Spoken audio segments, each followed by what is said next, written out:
الحمد لله رب العالمين والصلاة والسلام على سيد الرسل وخاتم النبيين وعلى آله وأصحابه وأتباعه أجمعين أما بعد۔ آج کی گفتگو کا عنوان ہے حقوق العباد۔ حقوق آج تو دنیا کا سب سے بڑا نعرہ ہی حقوق ہے۔ میرے حقوق کیا ہے، تمہارے حقوق کیا ہے، اس کے حقوق کیا ہے، اس کے حقوق کیا ہے۔ آج دنیا میں سب سے زیادہ بات حقوق کی ہوتی ہے، لیکن کس ٹائٹل کے ساتھ؟ انسانی حقوق۔ دنیا میں گفتگو کا، معاملات کا سب سے بڑا سکہ رائج الوقت کرنسی کیا ہے؟ ہیومن رائٹس، انسانی حقوق۔ ہم نے بھی حقوق کی بات کی ہے، قرآن بھی کرتا ہے، حدیث میں بھی ہے، لیکن ایک فرق سب سے پہلے میں آپ کو ذہن میں ڈالنا چاہتا ہوں۔ آج کی دنیا بات کرتی ہے آپس کے حقوق کی، انسانی حقوق، اور قرآن پاک بات کرتا ہے حقوق اللہ اور حقوق العباد دونوں کی۔ قرآن پاک حقوق اللہ کی بات بھی کرتا ہے اور حقوق العباد کی بات کی۔ ہماری اصطلاح کیا ہے؟ حقوق اللہ اور حقوق العباد۔ اکٹھے رہنے والوں کے آپس میں بھی حقوق ہیں، اور اکٹھا رکھنے والے کا بھی کوئی حق ہے یا نہیں؟ دنیا میں زندگی گزارنے والوں کے ہمارے آپس کے حقوق ہیں، اور زندگی دینے والے کا بھی کوئی حق ہے یا نہیں؟ آج کی دنیا اللہ کے حقوق کو بھول گئی، اپنے حقوق یاد۔ پیسیوں عنوانات سے حقوق کی بات کرتے ہیں، لیکن اسلام کی اصطلاح کیا ہے؟ حقوق اللہ اور حقوق العباد۔ اس پر قرآن پاک کی 20 آیات میں سے ایک آیت اور جناب نبی کریم صلی اللہ علیہ وسلم کے سینکڑوں ارشادات میں سے ایک ارشاد آج کی مجلس میں اللہ رب العزت نے بہت سی آیات کے حقوق کی بات کی ہے۔ ایک میں ذرا اکٹھی بات کریں۔ اعوذ باللہ من الشیطان الرجیم، بسم اللہ الرحمن الرحیم، وَاعْبُدُوا اللَّهَ وَلَا تُشْرِكُوا بِهِ شَيْئًا وَبِالْوَالِدَيْنِ إِحْسَانًا وَبِذِي الْقُرْبَى وَالْيَتَامَى وَالْمَسَاكِينِ وَابْنِ السَّبِيلِ وَالْجَارِ ذِي الْقُرْبَى وَالْجَارِ الْجُنُبِ وَالصَّاحِبِ بِالْجَنبِ وَابْنِ السَّبِيلِ وَمَا مَلَكَتْ أَيْمَانُكُمْ۔ ایک آیت میں 10 حقوق بیان کیا۔ آیت ایک ہی ہے نا، ایک ہی آیت میں نے پڑھی ہے، آپ سارے تقریباً حافظ ہیں۔ آیت ایک ہے اور حقوق کتنے ہیں؟ 10۔ پہلا حق کس کا ہے؟ اللہ کا۔ اس کے بعد دوسرا حق کس کا ہے؟ ماں باپ کا۔ اب ذرا پھر گن لیں، ایک حق اللہ کا، 9 حقوق بندوں کے آپس کے۔ اللہ پاک نے قرآن کریم میں ایک آیت میں ہمیں 10 حقوق اکٹھے بتائے ہیں۔ وَاعْبُدُوا اللَّهَ وَلَا تُشْرِكُوا بِهِ شَيْئًا۔ اللہ کے کتنے حق ہیں؟ 2۔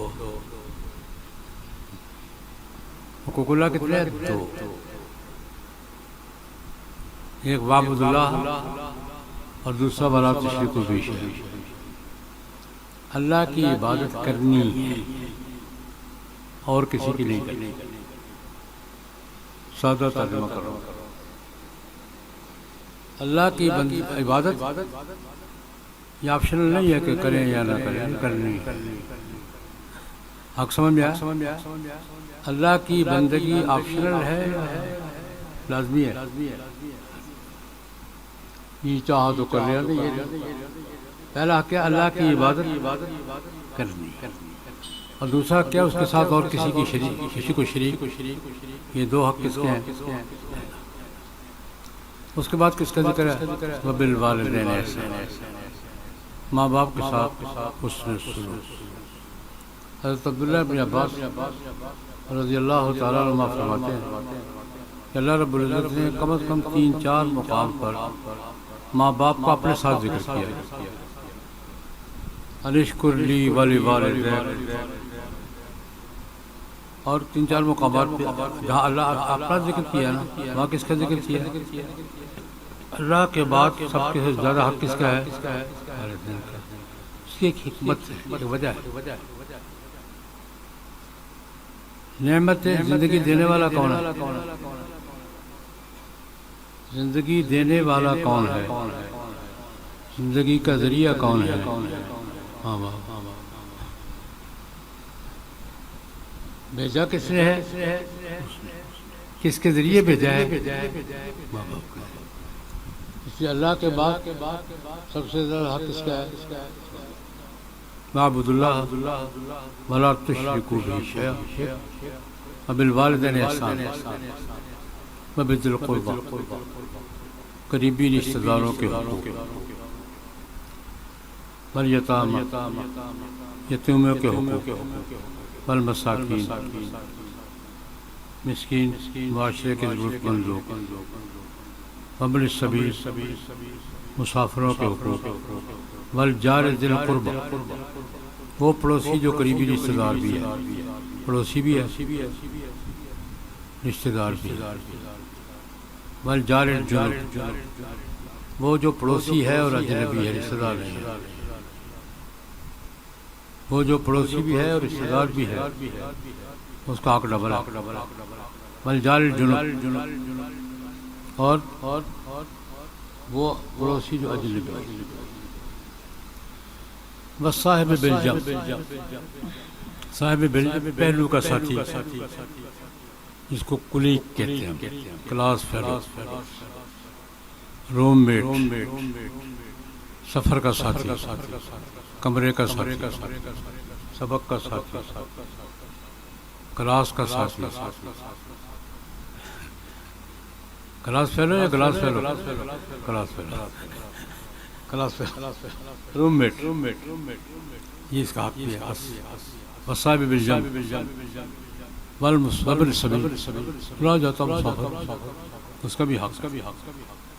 اور آخری کیا بیان فرمایا؟ وما ملکت ایمانکم، جو تمہارے ہاتھ کے نیچے ہیں، تمہارے ماتحت ہیں۔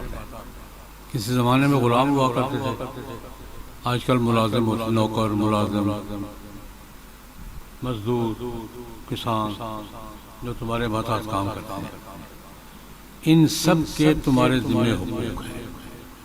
تو پہلی بات میں نے کیا کی ہے؟ قرآن پاک کی آیت یہ یاد کرنا ہے۔ ترتیب کیا ہے؟ سب سے پہلے حق کس کا ہے؟ اللہ، اس کے بعد ماں باپ کا، اس کے بعد مخلوقات۔ تو پہلی بات میں نے یہ کی ہے کہ اسلام ہمیں حقوق اللہ، حقوق العباد دونوں کی بات کرتا ہے۔ پہلے حق کس کو دیتا ہے؟ اللہ کو، باقی حق کس کو؟ بندوں کو۔ لیکن اس میں ترتیب ایک اور یاد رکھیں، اس پر حدیث سے قصد کرتا ہوں، ایک واقعہ عرض کرتا ہوں۔ بخاری شریف کی روایت، سلمان فارسی رضی اللہ عنہ کا نام سنو، اکابر صحابہ میں سے، مجوسی تھے، ایرانی تھے، پھر عیسائی ہوئے، لمبی عمر پائی۔ کیا خیال ہے کتنی عمر ہوگی؟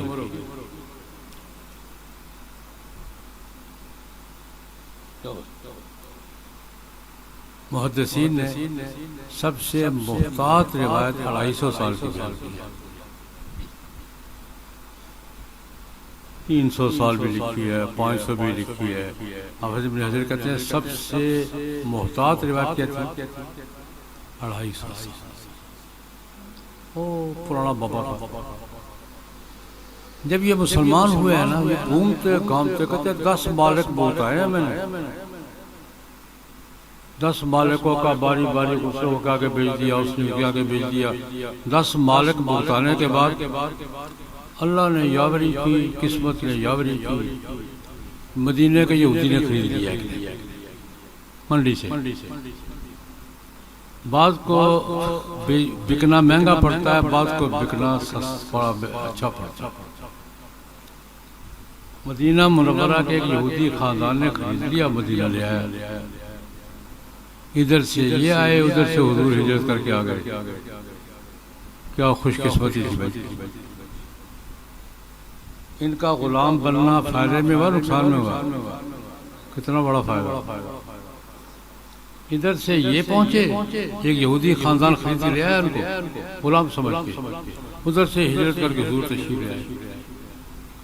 یہ عیسائی علماء کے ساتھ بڑے رابطے رہے ہیں، خود بھی عیسائی علماء میں سے تھے، رسول اللہ علیہ وسلم کی پیشگوئیاں پڑھتے رہے، انتظار میں تھے کہ وہ کہتے جب میں مدینہ منورہ یثرب میں آیا ہوں نا تو میں نے علامتوں سے پہچان لیا کہ علاقہ تو ہوئی ہے جو کتابوں میں لکھا ہوا ہے، آخر الزمان پیغمبر اس علاقے میں آئیں گے، ہماری کتابوں کی روایات کے مطابق علاقہ تو ہوئی ہے. 2-4 دن کے بعد حضور تشریف لے آئے. میں پھر 1-2 دن 3 دن چیک کرنے جاتا ہوں، اللہ وہی ہے، کوئی اور تو نہیں ہے. حضور قباء میں تھے، 2-3 دن آ کے دیکھتا رہا، اللہ وقت بندہ تو وہی جو کتابوں میں پڑھا ہوا ہے نا.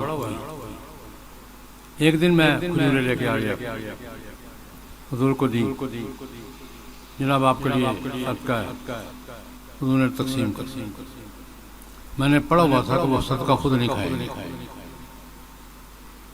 میں نے چیک کر. اگلے دن میں کھجوریں لے کر میں نے کہا آپ کے لیے ہدیہ ہے، پہلے خود کھائی پھر کھائی. میری تسلی ہو گئی، میں نے کلمہ پڑھا. خیر لمبا کے ساتھ یا مہاجر یہودی غلام مالک سے پیسے دے کے آزاد ہوئے، یہ اب کیا تھے مہاجر.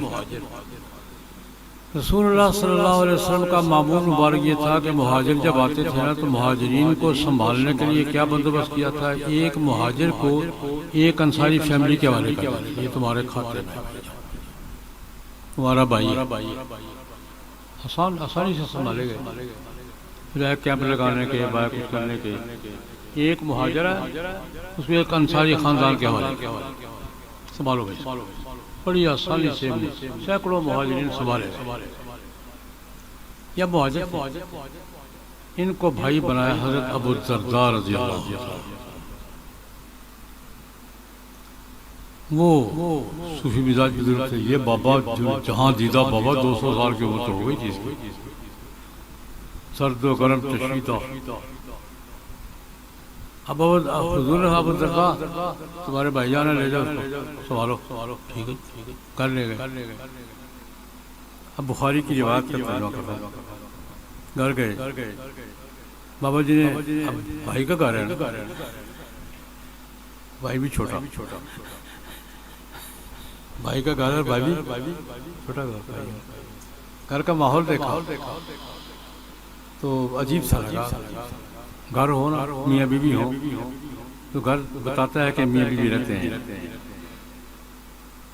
میاں بیوی ہوں اور انڈرسٹینڈنگ بھی ہو تو گھر نظر آتا ہے. کپڑے کوئی پردے لڑکے ہوں گے، کوئی صفائی ہوئی ہوگی، کوئی ڈیکوریشن ہوگی، کچھ بھی نہیں ہے. بابا جی جاتے پہلے بابی سے شروع کرتے، کیا گھر بنا رکھا ہے، حال گھر کا کیا حال بنا رکھا ہے، نہ کچھ صفائی، نہ کچھ ترتیب، نہ کچھ. اس نے کہا بھائی جان بات یہ ہے، عورت بہت کچھ کرتی ہے لیکن کسی کے لیے کرتی ہے. آپ کے بھائی جان سوئی ان کو پتہ کس کی دلچسپی کو نہیں، کس کے لیے کروں. پہلی کاروائی بھائی جان نے یہ ڈالی. دوپہر ہوئی، کھانا شانا تیار کیا، مہمان بھی ہیں، بھائی جان ہیں. بھائی جان نے کہا کھانا کھاؤ. میرا روزہ ہوتا ہے، میں ہمیشہ روزہ رکھتا ہوں، کھانا کھاؤ. اب بھائی جان کہہ رہا ہے کھانا کھاؤ. حضرت میں کھانا کھاؤ، روزہ توڑوا دیا. اٹھا لے، میں بھی نہیں کھاتا. اب بھائی جان موڈ پہ آ جائے تو بات ٹل سکتی ہے، کیوں بھی کیا خیال ہے، جن کے ہیں ان کو پتہ ہے. روزہ توڑوا دیا، بیٹھ کھانا کھاؤ. کھایا. شام ہوئی، وہ بزرگ آدمی صوفی مزاج بزرگ تھے، شام کو بستر بچھا کے دیا. تمہارا بستر کدھر ہے؟ جی میں تو ساری رات نفل پڑھتا ہوں، اب بستر لا ہے. حضرت میں بستر کیا کریں بستر منگوایا چل لیٹ جا. ابو الدرداء خود کہتے ہیں میں لیٹ گیا اس خیال سے کہ تھوڑی دیر میں بابا جی کی آنکھ لگ جائے گی میں مصلی پہ چلا جاؤں گا. بابا جی تاڑ دیتے ہیں. میں نے سر اٹھا کے چلا بیٹھ جا رہا ہوں سو جا. میں خود اٹھا جب عبادت کا وقت ہوگا خود اٹھاؤں گا سو جا رہا ہوں. رات کے نفل گئے صبح سحری کے وقت اٹھو نفل پڑھو میں بھی پڑھوں. یہ وقت ہے عبادت کا تم بھی کرو میں بھی کروں. دونوں نے تہجد پڑھے. اب طے یہ کیا کہ نماز مسجد میں جا کے حضور کے پیچھے پڑھیں گے. جانے سے پہلے سلمان فارسی نے ابو الدرداء کو ایک نصیحت یہ نصیحت سنانے کے لیے یہ ساری کہانی سنائی ہے اور بڑی شارٹ کٹ سنائی ہے. کہانی بہت لمبی ہے. نصیحت کیا کی یہ حقوق کی بنیاد ہے. یہ روایت حقوق کیا ہے اور کس کس کی. دیکھو بھائی ان لربک علیک حقا ولزوجک علیک حقا ولنفسک علیک حقا ولعینیک علیک حقا ولزورک علیک حقا فاتح کل ذی حق حقا. رب کے بھی تجھ پر حقوق ہے. یہ نماز نفل روزہ کیا ہے اللہ کا. جان کا بھی تجھ پر حق ہے. نیند کرنا کھانا پینا یہ بھی جان کا بھی حق ہے. رب کے حقوق بھی ہیں اور جان کے حقوق اور بیوی ہے نا اس کے حقوق بھی ہیں. ولزوجک علیک حقا اس کے بھی حقوق ہیں. ولزورک مہمان کے بھی حقوق ہیں. دین کیا ہے ہر حق والے کو اس کے حق کے وقت پر اس کا حق ادا کرنا. نماز کے وقت میں اللہ کا حق, بیوی کے وقت میں بیوی کا حق, نیند کے وقت میں نیند جسم کا حق, کھانے کے وقت میں پیٹ کا بھی حق ہوتا ہے, پیٹ کا حق, مہمان کے ساتھ مہمان کا حق. دین کا خلاصہ کیا ہے؟ دو جملوں میں سلمان فارسی نے بتایا. جس کا تجھ پر حق متعلق ہے اس کے وقت میں اس کا حق ادا کر.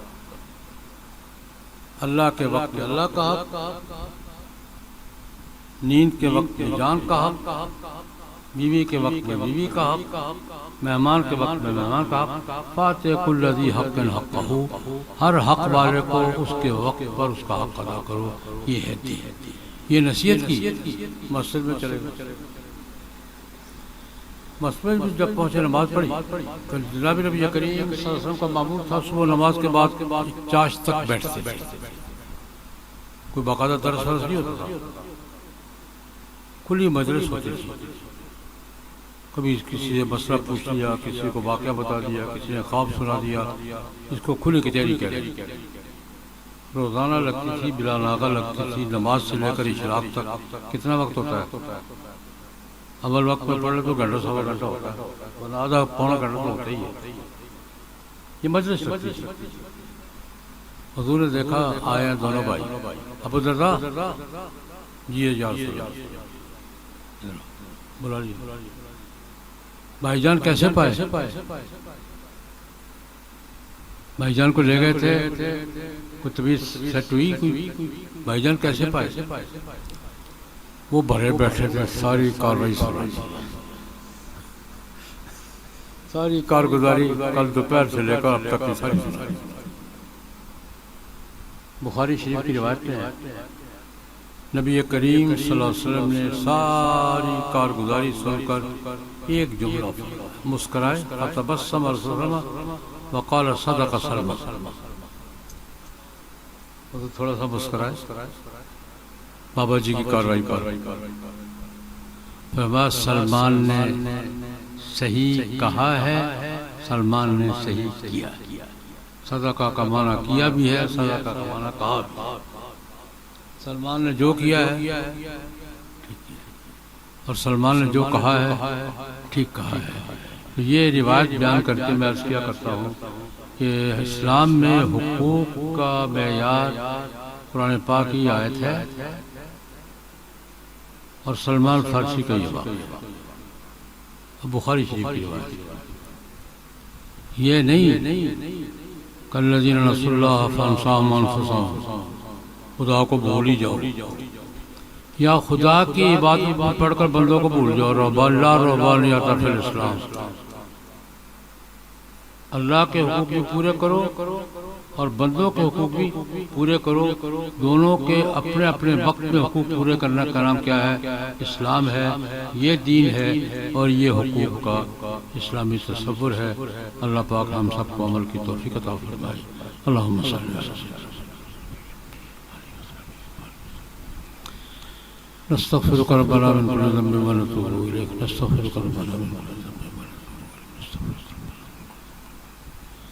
مولا کریم حاضری قبول فرما، کہیں سنی باتیں قبول فرما، جو باتیں صحیح ہوئی عمل کی توفیق عطا فرما، کوئی بات غلط ہو گئی اصلاح کی توفیق عطا فرما. مولا کریم اس برکت کو ہمیشہ آبادی نصیب فرما. ہمارے محترم مخدوم بزرگ حضرت مولانا محمد اشرف حمدانی رحمہ اللہ تعالیٰ کے درجات جنت میں بلند سے بلند تر فرما. ان کے خاندان کو، ان کے تلامذہ کو، ساتھیوں کو اس برکت کی آبیاری کرتے رہنے کی توفیق عطا فرما. اللهم ارزقنا علما نافعا وعملا صالحا متقبلا ورزقا حلالا واسعا وشفاء من كل داء. ربنا تقبل منا انك انت السميع العليم وتب علينا انك انت التواب الرحيم. وصلى الله تعالى على خير خلقه محمد وآله واصحابه واتباعه اجمعين.